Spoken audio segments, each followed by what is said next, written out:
Agora nós vamos entrar numa parte muito importante e delicada do nosso estudo. Nós vamos trabalhar questões de caráter interpretativo. Aquelas questões que você lê o enunciado e não entende bem o tipo do conectivo ou o tipo de pensamento que eles queriam que você utilizasse, certo? Tem algumas bancas que pegam pesado nessa questão, como, por exemplo, o pessoal do CESP. Se você vai fazer uma prova elaborada por eles, você tem que ficar muito atento em tudo que eu vou falar aqui. Se você vai fazer uma prova elaborada por outras bancas, presta atenção, porque alguma dessas expressões pode ser utilizada na sua prova, mas não precisa ficar muito estressado com isso aqui. Basta entender os conceitos gerais que está ótimo. Tudo que eu ensinei até então, nas aulas anteriores, é suficiente para você, com certeza, matar a questão de raciocínio lógico, tá? Fica tranquilo. Agora, o pessoal do CESP, se liga. Se liga porque eles são muito terríveis nessa questão aqui, tá? Ó, basicamente, a gente vai aprender aqui a forma de análise de alguns enunciados. Enunciados utilizados em várias questões de concurso. Enunciados que já caíram, entende? E nós vamos ensinar para vocês a forma como o pessoal que elaborou essas questões, esses enunciados, queria que você pensasse. A forma que eles queriam que você utilizasse para interpretar a questão. Então, são questões factuais, caíram, foram utilizadas, entende? E eu vou mostrar para você a interpretação que esse pessoal, que essas bancas que prepararam, consideraram como sendo a correta, aquela que eles queriam que você utilizasse. Então, fica tranquilo, com os exemplos aqui da aula, tá? E com os exemplos da lista, se você conseguir entender, se você se esforçar para aprender isso aí, com certeza você vai estar preparado para fazer a tua prova de concurso, tá? Não adianta a gente se omitir aqui, né? Nós vamos entrar a fundo nessas questões. Eu não concordo muito com isso, tá? Com essa forma de elaboração de questões. Eu acho que elas deviam se focar na lógica formal mesmo, na parte de tabela verdade, argumentação, não nos enunciados interpretativos, enunciados assim mais difíceis de contextualizar dentro da lógica. Mas isso, infelizmente, ainda acontece, tá? Então, vamos lá com calma que você vai entender tudo o que precisa, beleza? Agora vamos começar pela conjunção E. Formatos usuais da conjunção E. Todos os formatos que você está vendo aqui, eu já vi cair em questões de concurso, tá? Então, é muito importante que você saiba contextualizar dentro da lógica formal, tá? Vamos lá então. Me esforcei, mas não consegui. Quando isso caiu nessa forma, esse mais foi interpretado como E. Ó, são duas proposições. A proposição me esforcei e a proposição não consegui e o conectivo E aqui no meio. Então esse mais aqui tem o sentido de E. Joia? Ó, treinamos muito, porém não ganhamos o jogo. O porém, esse porém, tem o mesmo sentido desse mais, que é um E, certo? Treinamos muito, é uma proposição, conectivo E. Não ganhamos o jogo, é outra proposição. Então, eles queriam que você interpretasse esse porém como sendo um conectivo E, beleza?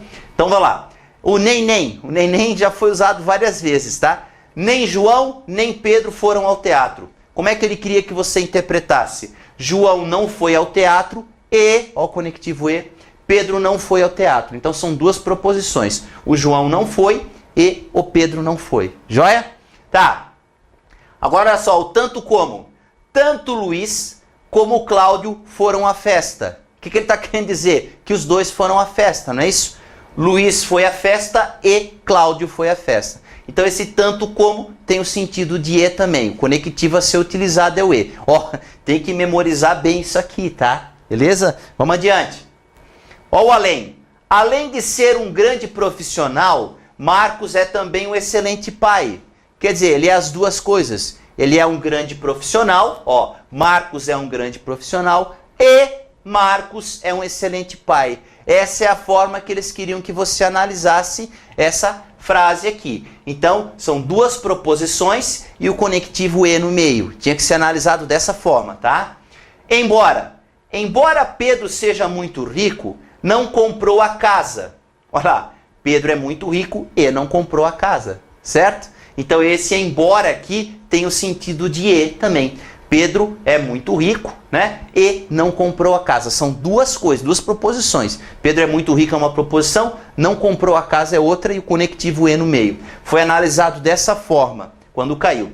Apesar de Maria ter se destacado, não conseguiu a promoção, né? O que ele está querendo dizer? Que ela se destacou, mas não conseguiu a promoção. Ou mais, que ela estava antes, né? Que ela se destacou e não conseguiu a promoção. Ó. Maria se destacou e não conseguiu a promoção. Se destacou é uma proposição, não conseguiu a promoção é outra. E o conectivo e. Então esse apesar de foi interpretado dessa forma. Perdi a aposta, vendi o carro e comprei uma moto. Né? Quando caiu, essa vírgula aqui, a vírgula às vezes tem o sentido de e também. Tá? Então, perdi a aposta, vendi o carro e comprei uma moto. Eu estou dizendo que ocorreram essas três coisas, né?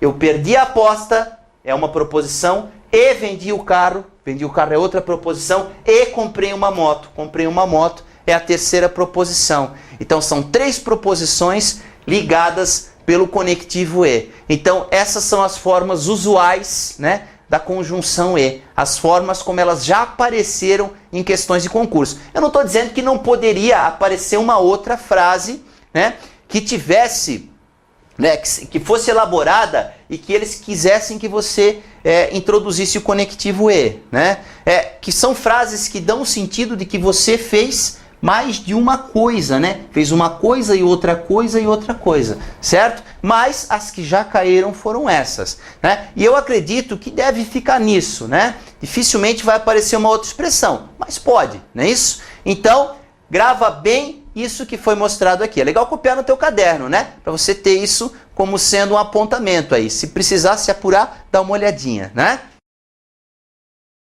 Agora os formatos usuais da condicional. O se e então, flechinha, né? Lembra dela? Pois é, olha só que interessante. A frase se estudo, então aprendo, na forma de diagrama, nós colocaríamos aqui dentro, né, o estudo. Eu estudo. E por fora, aprendo. O que eu estou querendo dizer? Que sempre que eu estudo, né, eu aprendo, não é isso? Porque um está dentro do outro. Lembra que a gente já viu isso, né? Pois é, em algumas questões de concurso, eles podem utilizar outra linguagem para tentar te confundir, tá? Para ver se você sabe. Bom, condicional, se então, ocorre quando uma coisa está condicionada à outra, né? Ó, sempre que eu estudar, eu aprendo, entende? Está condicionado, uma coisa está condicionada à outra. Também posso dizer que uma coisa implica na outra. Estudar implica em aprender, entende? Tanto que o condicional, eu já vi ele ser chamado de implicação material. Se alguma expressão, alguma questão utilizar esse termo, implicação material, está falando do condicional se e então, ok? Então olha só, ó, essa frase pode aparecer das seguintes formas em algumas provas de concurso. Então grave isso aqui, tá? É mais usado do que o e, né? Isso aqui aparece bastante. Se estudo, aprendo. Isso aqui eu vi bastante mesmo. Várias bancas já fizeram isso. Ó, eles omitem o então. Eles colocam só a vírgula, mas tem o se. Se estudo, aprendo. Ele está querendo dizer se estudo, então aprendo. Então a vírgula funciona como se fosse o então, beleza? Grava isso, é importante.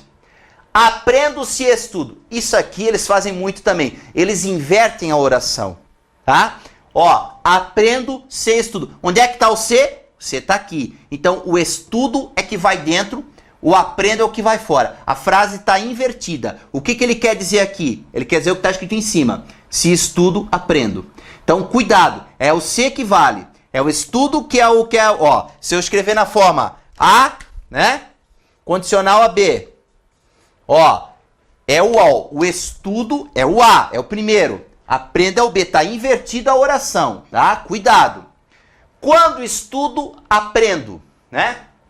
Quando estudo, esse quando tem o sentido de ser, não é isso? Se estudo, aprendo, é a mesma coisa que eu dizer, quando eu estudo, eu aprendo. Uma coisa implica na outra. Estudar implica em aprender, não é verdade? Então, o se pode ser trocado por esse quando. E ele usou a vírgula bonitinho, né? Toda vez que estudo, aprendo. A mesma coisa, né? Se, quando ou toda vez que tem o mesmo sentido na língua portuguesa. Então, toda vez que estudo, aprendo. O que ele quer dizer com isso? Se estudo, então aprendo, né? Ó, esse é mais legal. Aprendo porque estudo. A frase também está invertida. Às vezes eles usam o pois também, né? Pois em vez do porquê. O porquê e o pois aqui tem o mesmo sentido. Aprendo porque estudo. É a mesma coisa que está aqui na segunda frase. Aprendo se estudo. Ah, professor, como é que eu... Então quer dizer que tem que inverter quando ele usar o porquê dessa forma? Tem. Aprendo porque estudo. Ó, é o estudo que vem antes, o aprendo que vem depois. É como está aqui, ó. Tá? Esse porquê, ele pode ser substituído da forma como a oração está escrita embaixo. Ó, aprendo porque estudo. Eu posso inverter essa oração e pensar nela assim, como estudo, aprendo. Entende? Se eu conseguir trocar esse porquê por esse como, né, e inverter a ordem da oração, é porque, né, a frase é se estudo, então aprendo, ok? Então aqui, ó, essa é a A, aqui vem depois do porquê, e essa é a B. Ó, A e B, tá invertida também, certo? Aprendo, pois estudo. Eu posso dizer assim, ó, como estudo, aprendo. Entende? Quando o pois e o porquê puderem ser trocados por esse como na frente, então, beleza, ele está falando da condicional se e então, certo? E o que está depois aqui é a primeira proposição. E o aprendo é a segunda. É, o que está depois do porquê é a que vai dentro. E o que está na frente aqui é a que vai fora. É o que está escrito aqui em cima, ó, ok? Ó, como estudo, aprendo. Estudo, consequentemente, aprendo. Aprender é uma consequência do ato de estudar, né? Estudar implica em aprender, não é isso? Então, estudo, consequentemente, aprendo. Uma coisa é consequência da outra, né? Estudo, consequentemente, aprendo. O que ele quer dizer com isso? A mesma coisa que está ali em cima. Se estudo, então aprendo. Pode aparecer dessa forma aqui, tá? Tem mais ainda. Olha, ó. Estudar é condição suficiente para eu aprender. Isso aqui é muito importante. Eu não havia comentado antes ainda, mas tem várias questões que comentam o se e então nessa forma, tá? Ó, quando eu tenho A flechinha B, né, o condicional de A com B, nós podemos escrever, isso aí é bom tu escrever no teu caderno aí, ó. Ó, A é condição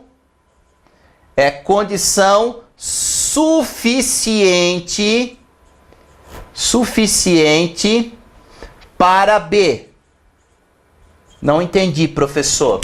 Estudar é suficiente para aprender, né? Não é necessário, é suficiente. Ó, o A é suficiente para B. É condição suficiente para B. Já o B, olha que legal. B é condição necessária para A. Olha bem, hein? Quando aparece uma coisa desse tipo, A é suficiente para B e B é necessário para A. Ó, olha como é que eu coloquei. Estudar é condição suficiente para aprender, tá? É condição suficiente para aprender. Então, quando ele fala que estudar é condição suficiente, ele está falando que estudar é o A e o aprender é o B, ó. Estudar é o A, aprender é o B. Então é dessa forma, estudar dentro, aprender fora. Agora, quando ele fala aprender é condição necessária para eu estudar, o aprender é o necessário é o que vai fora. Aprender. Ó, aprender é condição necessária, então aprender é o que vai fora. O suficiente é o que vai dentro.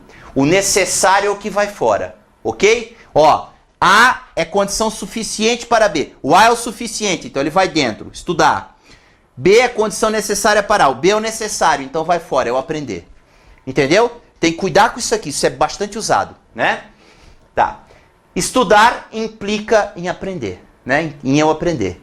Então, implicação material, como eu já falei, né? Implica também tem o sentido de ser e então. Tudo isso que eu mostrei aqui para você já foi utilizado em questões de concurso, né? Na sua essência, o condicional é quando uma coisa implica na outra, né? Se eu estudar, eu vou com certeza absoluta aprender. Entende? Porque estudar está dentro do aprender. Isso de acordo com a frase que foi mostrada ali, né? Então, esses são os formatos usuais do condicional ser e então.